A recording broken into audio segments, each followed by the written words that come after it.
Hey everyone, today I want to give you two recommendations for external hard drives that you can use for Time Machine backups on macOS. Time Machine, in case you don't know, is actually a free app or software that's available on macOS to help you back up your files, your folders, and the whole system. And this software is only available for Mac. It's not available on Windows. And this video obviously is for those who are using macOS and who don't know that Time Machine exists or who are not currently using any backup for your Mac. Backups are important because you don't really want to lose your files, the photos that you have taken over the years, and if you are using your computer to do professional work, you obviously cannot afford to lose those files. So this is the external drive that I'm using. This is Western Digital, my book. There are two models for this.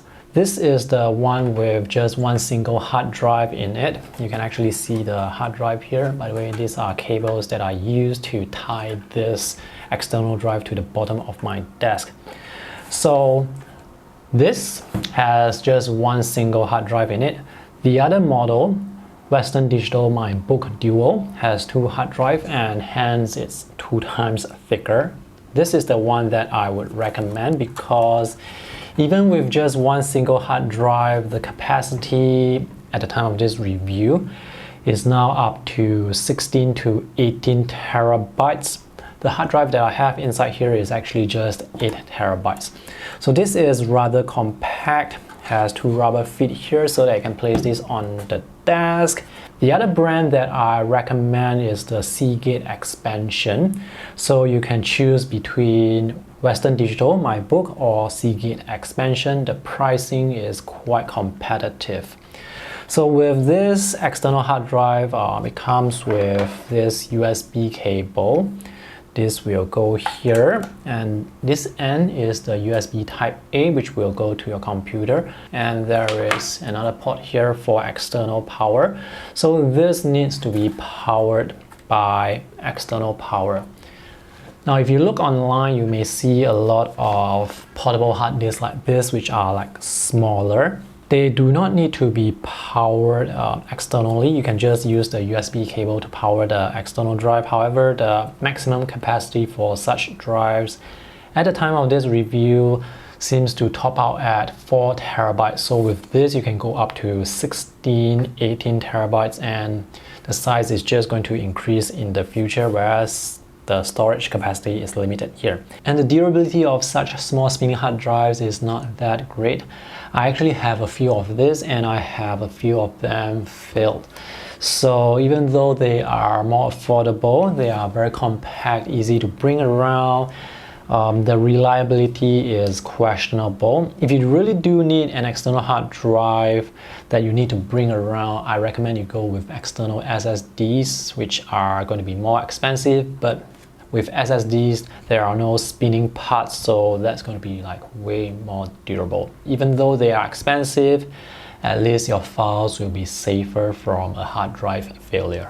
The cable that you saw earlier is for the smaller drive. This is the longer cable for the bigger external drive. This is 1.5 meters long. So I've just connected the hard drive to the Mac Mini over there using the USB cable that's provided. And I have this hard drive on this mouse pad here for cushion, for dampening the sounds created by the vibrations of the drive.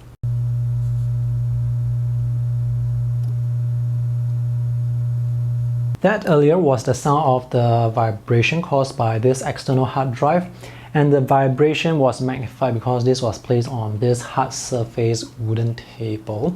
So if you want to minimize noise, you have to find some way to cushion this drive. So for me, I actually have this drive hanging below my desk. It's not in contact with any surface, so this will not be able to vibrate any surface to cause any sound. And under that scenario, in my typical setup, I am not able to hear the hard drive. To use Time Machine, just go into macOS System Preferences, look for the Time Machine icon, click that. Here it already shows my external drive because I've already paired my external drive. Let me show you how to pair another drive. a new drive.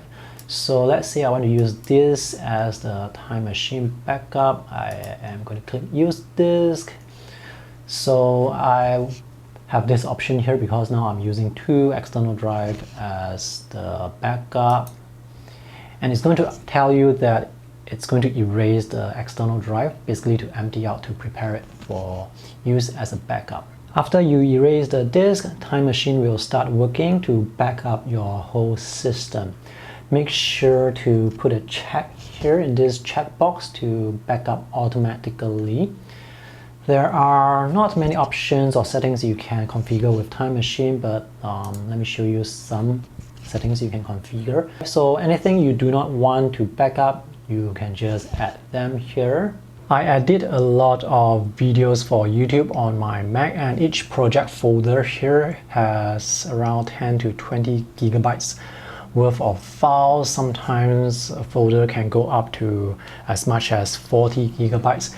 And based on my workflow, I am actually able to get like 3 months worth of backup on the 8 terabyte external drive. So let's say I want to restore a folder here that I have accidentally deleted. I can just click the Time Machine icon here at the menu bar at the top right, enter Time Machine, and this will go into Time Machine. The timeline will be shown on the right side, so here I can go back to 3 months ago. It's now May or June, so I can go back to the 5th of February, which is about 3 to 4 months ago, which is fantastic. And you can choose to view this in list mode as well. You can have icon list or the column view. And when you go back in time, this animation will appear, and you can look for the missing folder that you want to restore and just click the restore button here. Time Machine has proven to be incredibly useful for me. I have lost count at the number of times I had to restore a file that I deleted like weeks or even months ago, and with Time Machine I was able to restore those files. I am quite tempted to upgrade this drive from 8 terabytes to 16 terabytes so that I can go back further in time. This can store 3 months worth of data of backups. With 16 terabytes I can probably store around 6 months worth of backup. Now if you are creating or working with Microsoft documents or text documents, those files are going to be small. An 8 terabyte drive like this can probably store about maybe 1 year's worth of backup. However, if you are into visual content creation, you create videos, edit videos, you create huge Photoshop files, or you edit raw photos, then I would highly recommend you get an external drive that is at least 8 terabytes or larger. Now the downside to this particular drive, the Western Digital MacBook, is it has some vibration. It causes vibration noise, so you have to find some way to dampen that sound with cushion, or at least this one has grills here where I can actually put strings through to hang it somewhere. But I'm not sure about the Seagate expansion drive though, whether or not you can actually hang that. Alright, I hope this video is helpful. Thanks for watching. See you in the next video. Bye.